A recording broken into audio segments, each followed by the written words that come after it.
Good morning, grade 8. How are you? Hope you all are fine. Yesterday, we had a great meeting on Saturday, and I'm very pleased to know that you all are doing so well. You are understanding the chapter so well, and I'm pleased. And I can only say that this is the satisfaction of anyone or a teacher, you might say, once the person delivers something and the student absorbs it in themselves and they're able to answer it so well, I think half of the work is done, right? So thank you so much. I'm very pleased. And I too will be developing myself with the passage of time because you all are really developed, right? So you all are pretty good, and I have even discussed with the senior teachers, and that was my level of satisfaction from you all uh, of that meeting that we had.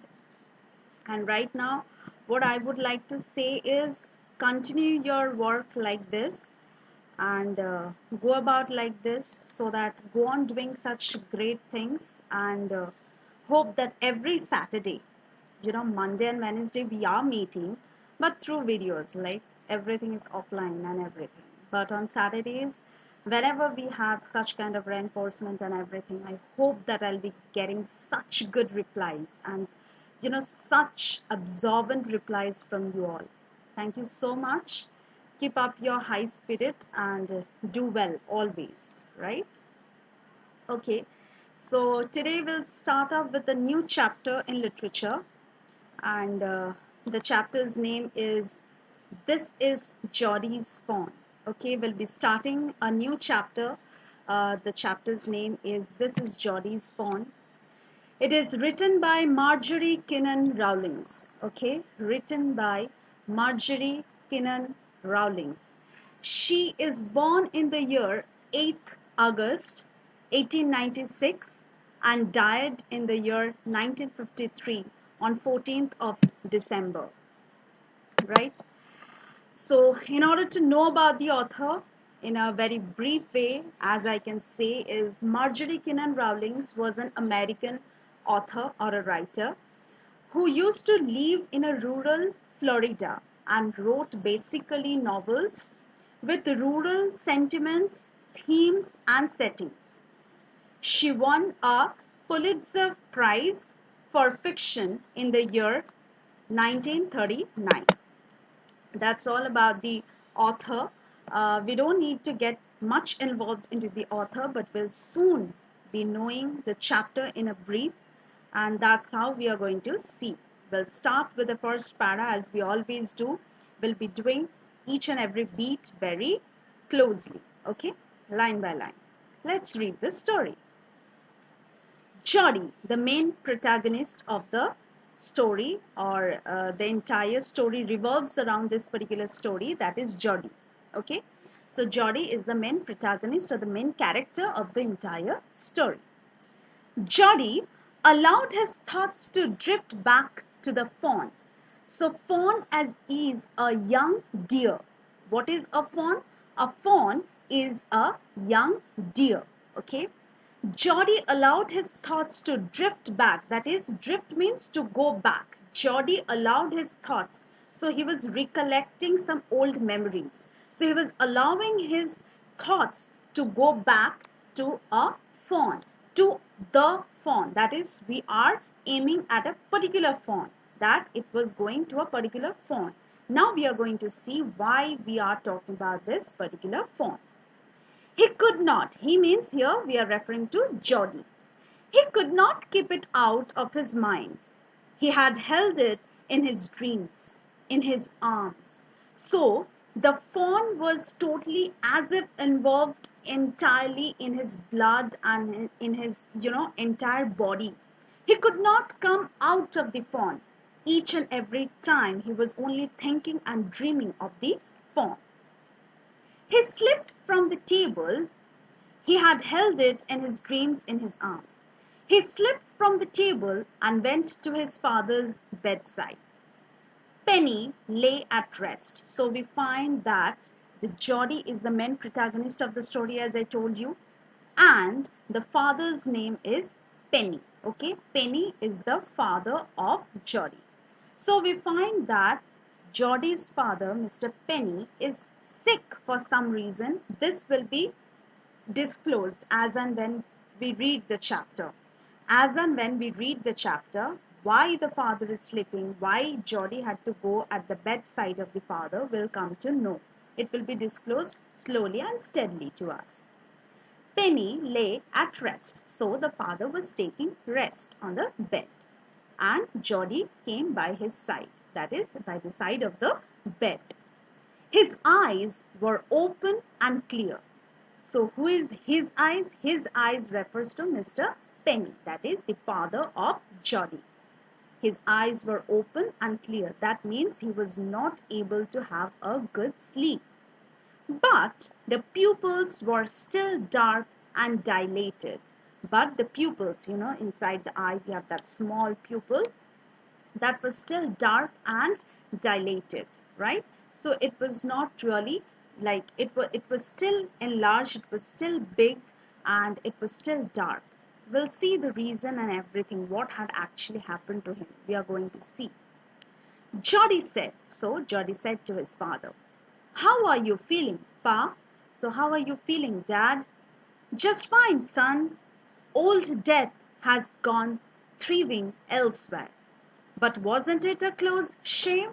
So the father says that old Death has gone thieving elsewhere, as if Jody's father feels content or satisfied with the thought that death was approaching him and it somehow got drifted from its way. That is, Jody's father was about to die. Death was very near for Jody's father, but it somehow got distracted, and as if it was his good luck that that old death, that is death, got drifted or shifted from one part to the other. That is, he was about to die and somehow it got theft or deviated to another side. But wasn't it a close shave? Close shave refers to that, wasn't it very close? Wasn't the death very close? "I agree." So the boy says that, "Yes, I agree." Penny said, "I'm proud of you, boy, the way you kept your head and did what was needed." So the father says that, as a father, I'm really proud of you, my son. As a father, I'm really proud of you, my son, the way you have done everything that was really required to do. So as a son, you have done your best way. And also as a human being, you have done the best way possible that you could have done. So we will see what really Jody has done. So as I told you, Jody's father here personifies. So what I mean to say about old death drifted off is as if Jody's father here is personifying death. Personifying means whenever you make a non-living thing a living thing. Whenever a non-living thing is made a living thing, it is known as personification. As if death, death is a non-living thing, right? It's an abstract thing. You cannot touch death. But death is as if somehow made lively. Death is as if somehow given life. So it is being said that as if death has been personified by Jody's father, that death was an old thief who spared his life, who left his life and went on to steal someone else's life. As if Yamraj, the death, we always say, right? Like death is kind of Yamraj, as if Yamraj had come, but he somehow drifted off, as if death is being given the picture of a thief. Death is as if being given the picture of a thief, as if death had come and somehow drifted from its path, paved away from its path to someone else's. It did not take his life, but it took somebody else's life. And as we were discussing, but it was a close shave. It means that a narrow escape. It was a very narrow escape, as if he was about to die and somehow he was saved. It was a very narrow escape from a serious damage or danger or trouble, right? Now we are going on to the next one. Pa, the son Jody calls out to the father. Pa, that is father. "Yes, son?" "Pa, Do you recollect the doe and the fawn? Now, what is a doe? A doe is a female deer, right? A doe is a female deer. And as I told you, a fawn is a young deer. Okay, as I told you, a fawn is a young deer. I can never forget them. So the son is asking, Pa, do you recollect the doe and the fawn? So we are going to face here that something has happened to the father regarding this doe and a fawn. Something crucial has happened between the father, doe, fawn, which even the son knows. Now we are going to see what has really happened. Pa, so I can never forget them. So the father says that after such a crucial thing, I can really never forget them. The poor doe saved me. That's certain. So he says that the poor doe, that is the female deer, has literally saved my life. And that is for certain. Pa, the fawn may be out there yet. It might be hungry and very scared. So we see that the doe is a female deer and the fawn is the younger, like the young deer. That is, doe is the mother and fawn is the child of the doe, right? So it is somehow we are going to visualize the story as that maybe we are not yet shown the picture what has really happened, but with the half picture that we can visualize still here is maybe something has had happened to like Jody's father, and he is as if saved by this doe, and somehow doe has lost her life and saved the life of the father, that is Jody's father. Somehow the doe has given her life and has saved the life of the father of Jody. So the son is saying that Pa, without the mother, the daughter or the young deer would be would be hungry, would be striving for, striving for life, striving against the entire world, and will be having a very bad life. Because we all can understand our life without our parents. Because whatever we are going to do in our life today is solely because of our parents. So imagine a life without a parent.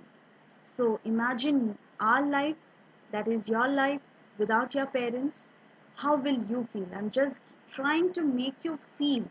Okay, do not take it otherwise. I'm just trying to make you feel how it feels without your parents. The same thing is for animals as well, right? So, how the fawn would be feeling without a mother? I suppose so. So the father says, I also think in the same manner the way you are thinking. Pa, I am a big boy now and don't need to drink milk. Why don't I go and see if I can find the fawn, sorry. So the son says that Jody says that Pa, I am a grown up boy and I don't need to drink milk every day. So why don't I give my share of milk to the fawn? Because the fawn is not getting the milk of the mother and I'm a grown up boy. And bring it here. Why can't I bring the fawn here in our house and raise it? And can't I grow it up? Can't it grow up with us? Penny, that is a father, lay quiet, staring at the ceiling. Boy, you have got me hemmed in.